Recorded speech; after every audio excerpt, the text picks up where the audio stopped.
It's funny how a single sentence can change the entire course of your life.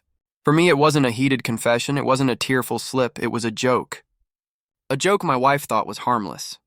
A joke that once I overheard it ended our marriage immediately. I've been married to Nisha for 12 years. We met when we were both starting out in our careers, me in finance, her in marketing. She was beautiful, confident, the kind of woman who turned heads when she entered a room. I always knew she had a sharp tongue, a sense of humor that could cut, but I chalked it up to her being witty and outspoken. Over the years, I built a stable life for us. We had a comfortable home, nice cars, vacations, everything we needed. I worked hard for it, sometimes too hard, and I'll admit there were nights I stayed late at the office.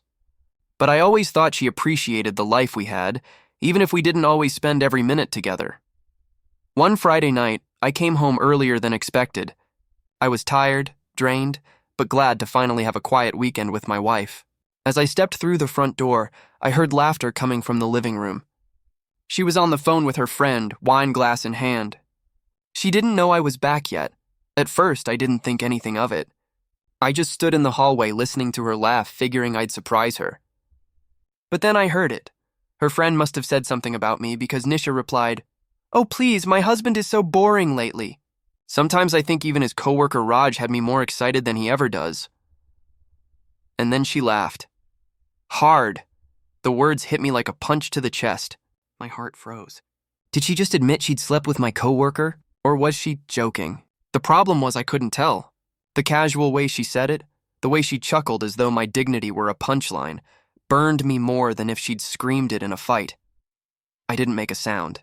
I didn't march into the living room demanding answers. Instead, I walked upstairs quietly, sat on the edge of the bed, and let the words replay in my mind like a poison. Raj. Of all people. My coworker. We'd worked side by side for years. He'd been in my home for dinner, he'd shaken my hand countless times. The thought of them together made me sick.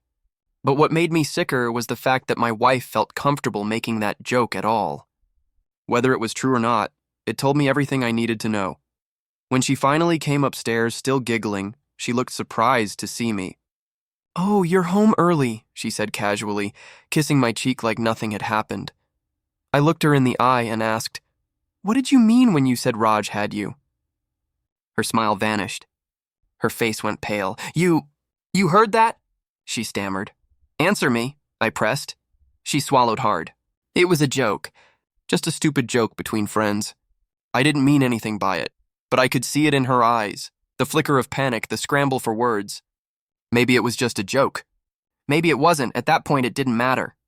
The respect was gone. The trust was shattered. I didn't yell. I didn't fight. I simply stood up, went to my desk, and pulled out the folder I'd been keeping for years, the one with all our important documents. Birth certificates, bank accounts, marriage certificate.